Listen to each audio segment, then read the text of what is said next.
Somebody touched me. Somebody touched me. Somebody touched my soul. When I was praying to my Father, somebody touched my soul. Yeah, somebody touched me. Hello viewers, here we come again with the joy of the Lord bubbling in our hearts. Hallelujah. You are welcome to the Christian half hour of NTA Mina, and it's just Milo Dorothy Nuhu ushering you into the presence of the Lord. And as usual, we will have a guest who is going to speak to us on a theme, a chosen generation. So, without much ado, I introduce to you Pastor David Odetunde. Hello, Pastor. Good afternoon. So, you need to greet the people in your parish. I know he is the pastor shepherding the Living Stone Parish of the RCCG, Mina. So, time for you to say hello to hello viewers. Thank you for listening to us, and thank you for having me, ma'am. You're welcome. We are all enjoying the presence of the Lord, that way. Hallelujah. Amen. So it's a glorious day, and there is no how to enjoy it better than to be hearing straight from the Lord.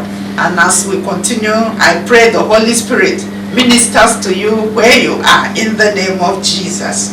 Amen. Amen. So, Pastor David, here we go. A chosen generation. Shall we pray? Heavenly Father, we thank you. We give you all the glory. Thank you for this moment. Thank you because you are always there for us.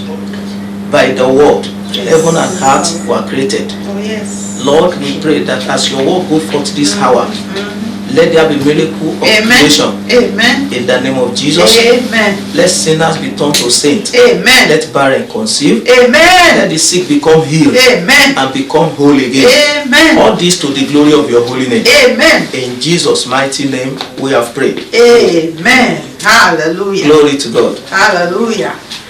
A choosing generation. The topic before us today is a choosing generation, as we have been told. And we take our text. Our Bible text is taken from the book of 1 Peter chapter 2. 1 Peter chapter 2. We are reading from verse 9 to 11. 1 Peter chapter 2, verses 9 to 11. But ye are a chosen generation, a royal priesthood, an holy nation, a peculiar people, that ye should show forth the praises of him who has called you out of darkness into his marvelous light, which in the time past were not a people, but are now the people of God, which had not obtained mercy, but now have obtained mercy. Glory. Dearly beloved, I beseech you, as strangers and pilgrims, abstain from fleshly lust, which war against the soul. Amen. A choosing generation. We have two keywords there: choosing and generation. And what does it mean to be chosen? It means to be selected among several alternatives. What does it mean to be chosen? It means to be nominated, to be picked out among several choices. And this word choosing suggested to us straight away that everybody is not a chosen generation. There are people in this category that are choosing, and there are people that are not choosing by this word of God. There are people that are claiming that they are choosing, that they are quoting, that they are reciting the scripture, but they are not choosing. They are just mentioning it. They are just claiming it, that they are choosing generation. And therefore, the subject, the objective of this message, this moment, is to make you to examine yourself, to see whether you are among the chosen generation or you are not among the chosen generation. And that is why the Bible says in Matthew chapter 22, verse 14. Matthew chapter 22, verse 14, the Bible says, "For many are called, but few are chosen." Many are called, but few are chosen. So it is one thing to be called, it is another thing to be chosen. Jesus made the call in Matthew chapter 11 verse 28. Matthew chapter 11 verse 28. And he says, come unto me, all ye that labor and are heavy laden, and I will give you rest. It is a call to everybody. It is a call to everyone. But out of this call, we have the chosen. Among the call, then we have the chosen. That means there are criteria to be a chosen. There are conditions to be fulfilled for us to be chosen. That means there are standards to be included and be counted among the chosen. There are principles for judging and evaluating for the selection of those that will be chosen, that will be among the chosen. Everybody may be reciting this scripture. Everybody may be claiming it that they are choosing generation. But the truth of the matter is the word of God says in the book of in the book of 2 Timothy chapter 2 verse 19. 2 Timothy chapter 2 verse 19. The Bible says, nevertheless, the foundation of God standeth sure, having this seal, the Lord know those who are his, and let everyone that nameth the name of Christ depart from iniquity. That is, don't worry, nevertheless, some people may be claiming they are choosing generation, but they are not. Don't worry, some people may be claiming that they are on the side of the Lord, but they are not, because there are standards. God has a standard, and one of the very sure standard of God is in this scripture.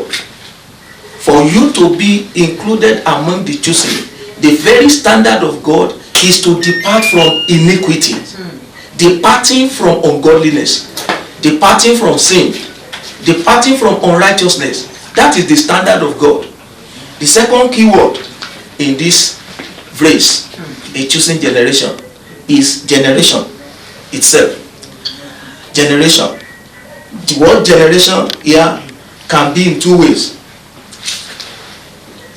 Number one, it can be an entity as a group of people. Then number two, it can also be as individual. Generation can be as group of people, and at the same time it can be as individual. God told Abraham in the book of Genesis chapter 17 verse 6. Genesis chapter 17 verse 6. And God said, I will make thee exceeding fruitful, and I will make nations of thee, and kings shall come out of thee. This is Abraham here as a generation, as an individual, and as a generation as among the group of people. So we have the chosen generation. So as we have the chosen generation, we also have the rejected generation. We have the chosen generation, we have the rejected generation. Don't forget 2 Timothy chapter 2 verse 20. 2 Timothy chapter 2 verse 20. The Bible says, in a great house there are not only vessels of gold and of silver, but also of wood and of earth, and some to honor and some to dishonor, in the same great house, in the same house. And that is to let us know that in this same world that we are in, we have the chosen generation and we have the rejected generation. So the question now is, which side do you belong? Which side do you belong? That is the objective of this message, a chosen generation. And this brings us to the point that what are the attributes of a chosen generation? What are the attributes? What are the characteristics? What are the qualities? What are the manner and habit, the custom of a chosen generation? How do we know them, both as individual and as a group of people? If you and I claim to be one of the chosen generation, what fruit are we bearing? Because the word of God says, by the fruit we shall know them. That is Matthew chapter 7 from verse 16 to verse 21. It's a good tree cannot produce bad fruit, and a bad fruit, that is the Bible call it that a tree that is evil tree, it cannot bring forth good fruit. Cannot bring forth good fruit. It is by the fruit we know whether we are choosing generation or not. So, what are the attributes that we find in the life of choosing generation? Number one, they fear God. The choosing generation, they fear God. Those who are among the choosing generation fear God. Even in the wicked and this perverse generation, we still have them. Those who fear God. They are not those who behave like other people who say, nobody can stop me. I can do whatever I please. Nothing can happen. Verse 11 of our text, it makes us to understand that those who are choosing generation, they always do the will of God. It says that from our text, it says that these people, they see themselves as strangers and pilgrims here on earth, and so they abstain from fleshly lust which can war against the souls. They abstain from fleshly lust. They separate themselves from things that can make God angry with them. They separate themselves from things that can make God to go away, to leave them alone. And that is what they do. They separate themselves from sin. They live a holy life. Even behind the closed door where nobody sees them. Even behind the closed door where nobody is watching them. They do the right thing. And they always abstain from fleshly lust. They are obedient to the word of God. Verse 21 of Matthew chapter 7, it says that it is not everyone that say unto me, Lord, Lord, that shall enter into the kingdom of God, but those who are doing the will of my Father. So the choosing generation, they always obey the word of God. They obey the instruction of God. They do the will of God. What do you do behind the closed door where nobody is watching you? Even after you have gone to church to shout hallelujah, what do you do? Do you have the consciousness that there is a eyes, that there is an unseen eyes that watches over you every time, even when nobody is seeing you? What do you do? To be among the choosing generation, then we must fear God. We must know that there is an unseen eyes that is watching us even behind the closed door. And that is why the Bible says in Galatians chapter 5 verse 16, Galatians chapter 5 verse 16, it said, this I say then, walk in the spirit, and ye shall not fulfill the lust of the flesh. So the chosen generation, they always walk in the spirit so that they will not fulfill the lust of the flesh. Number two, what are the attributes of a chosen generation? The chosen generation, they are focused. The chosen generation are focused and are never distracted, both by riches and by lack. They are never distracted, both by persecution and by trials of life. So many ministers of God today, they are already distracted. So many ministers of God today, they are also even contributing to the pandemonium and the commotion in our community. How do I mean? Why did I say so? The Bible says in the book of Acts of Apostles, chapter 8, verse 5 to 8. Acts of Apostles, chapter 8, verses 5 to 8. The Bible tells us about Philip in that passage of the scripture, that Philip went to the city of Samaria and preached Christ unto them. And preached what? Christ. Excuse me, sir. He preached what? Christ. He preached Christ unto them. And please take note of that word. Philip preached Christ. He did not preach himself. Philip preached Christ. He did not preach prosperity, but he preached Christ. And because he preached Christ, what was the result of preaching Christ to the people there? The Bible says in that verse 8, Acts of Apostles chapter 8 verse 8, the Bible says, and there was great joy in that city. Hallelujah. Great joy followed because he preached Christ. Great joy followed because he didn't preach himself. But what are some ministers of God? What are they preaching today? Some are preaching themselves. Some are pointing the attention of people to themselves as the miracle workers. And not Christ again. No more Christ again. Pointing the attention of people to themselves. Some are preaching prosperity. Get me right, I'm not saying that prosperity is not good. Very good. But within the context of Christ. But when prosperity is outside the context of Christ, then that is the one that is not good. No wonder, no more joy. no more great joy in our cities today because we are not preaching Christ. No wonder, no more great joy in our community today because we are preaching ourselves. When we don't preach Christ, there will be no great joy. Because if we all have been preaching Christ like Philip did, then the result will be great joy. As it happened in the days of Philip, the great joy will surround the whole city. If we are preaching Christ. Don't forget Matthew chapter 6 verse 33. Matthew chapter 6 verse 33. He said, but seek ye first the kingdom of God and his righteousness, and all these things shall be added unto you. What are the attributes of a choosing generation? The final one. I said number 1, they fear God. Number 2, they are focused. They are not distracted. Then number 3, they pursue the purpose and give it priority. They pursue the purpose. A choosing generation, they know that they are here on earth for a purpose. They know that they are here for a mission, and they pursue that mission, that assignment. What is that assignment? The assignment is in verse 9 of the text that we have read. The assignment of the choosing generation is to show forth the praises of him who has called you out of darkness into his marvelous light. Going to church is good, but it is not about going to church alone that can make one a choosing generation. Bearing Christian names is good, but it's not about bearing Christian name alone that can make one a choosing generation. What did the word of God says here? It said they show forth the praises of him that hath called them out of darkness into his marvelous light. And that is what will make one a candidate of a choosing generation.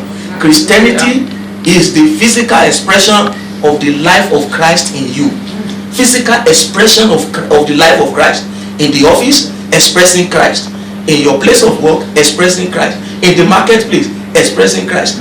Even in the neighborhood, expressing Christ. But what are you doing today? How do we now say we are a choosing generation? But the question today is that, do you possess these attributes?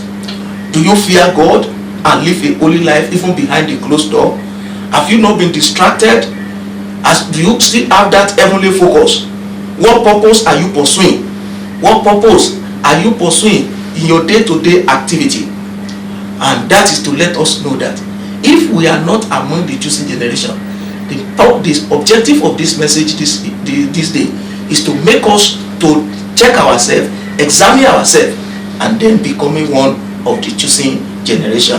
And the greatest benefit of the choosing generation is that they will reign with their master at the last day. Apart from the fact that the master promised that he will be with them even when they are passing through fire in this world.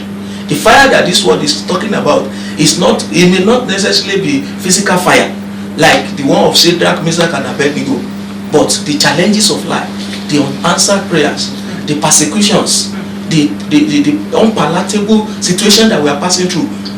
The good news is that he said he will be with anyone that is among this choosing generation. So I congratulate you today. If you are among the choosing generation, I don't know what you may be passing through. I don't know the persecution. I don't know the stress. The good news is that the master is with you. You are not alone. He is there with you. And in conclusion, if you are here, you are hearing our voice, listening to us or watching us, and you have not yet surrendered your life to Jesus, it shows that you are not among the choosing generation. But there is opportunity to become one today.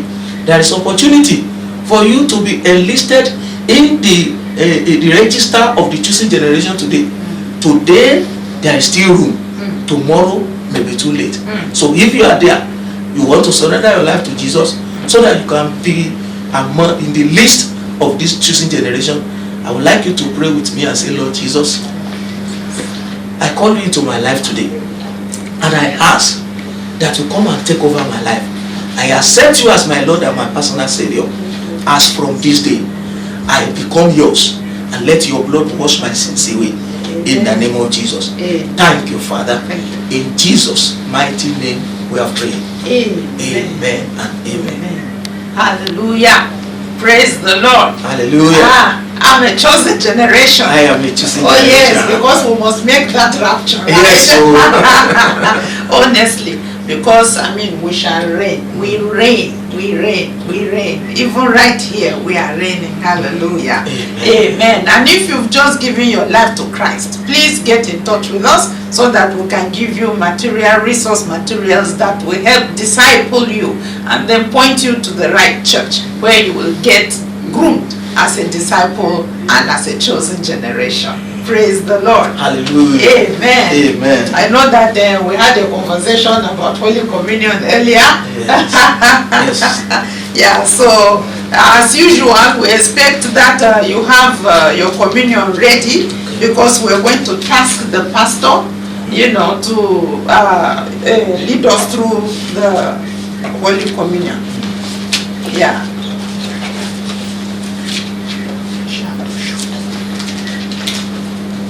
Praise the Lord. Hallelujah. Communion is a very important meal that is instructed by Jesus Christ, our Lord and Savior himself. He said we should do this in remembrance of him. And whenever we are taking it, we know we are taking heavenly meal. And when we take heavenly meal, it gives strength. Elijah was so tired and he prayed. I said, God, come and kill me. And God said, no, I'm not going to kill you. He fed him. And when he was fed, the Bible says he went in the strength of that meal and he accomplished purpose. As you take this communion today, you will accomplish your purpose in the name of Jesus. Amen. Every target ahead of you that you have not been able to accomplish, you will accomplish now. Amen. In the name of Jesus. Amen. And the word of God says, for I have received of the Lord that which I also deliver unto you, that the Lord Jesus, the same night in which he was betrayed, he took bread. And when he had given thanks, he broke it and said, take, eat. This is my body, which is broken for you. This do in remembrance of me. Hallelujah. Amen.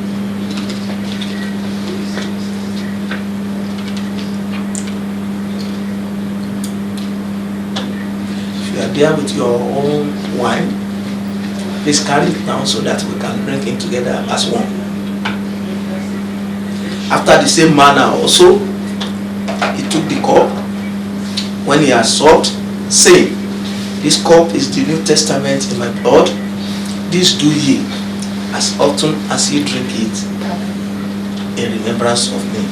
In the name of the Father, and of the Son, and of the Holy Spirit. Amen.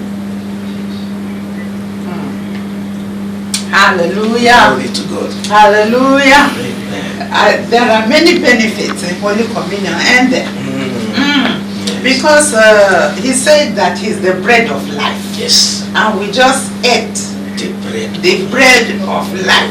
Hallelujah. So anything that is dead in our body receive life. Hallelujah. Amen. Amen. Amen. So here we go. You've received life. So just hold on to it by faith and begin to walk in that power. Amen. And one last thing that I will task you with in the last 1 minute that we have is to pray for the peace of Niger State. Shall we pray? Father in heaven, we thank you. Thank you, Lord. Thank you because you are the Prince of Peace. Yes. And Lord, wherever you have your children, your peace always reign. We decree and declare that in Niger State, let your peace reign in the name of Jesus. Amen. Please, Lord, let the wind of change blow now. Amen. And bring peace in the name of Jesus. Amen. Thank you, Heavenly Father. Thank you, Father. In Jesus' mighty name we have prayed. Amen. Hallelujah. Amen. Thank you very much for keeping the dial on the Christian half hour of NTA Mina. Power packed as usual. We are very grateful, Pastor David, for sharing this period with us. Thank you very and much. every virtue that has left your body, we declare that is restored unto you 100-fold in Jesus' name. Amen. Your ministry receives speed. Amen. In the name of Jesus. Amen. Amen. Just like me, Lord Dorothy Nuhu, praying safe into your lives. Thank you very much for staying with us at the Christian half hour. See you same time. Somebody touched me. Somebody touched me.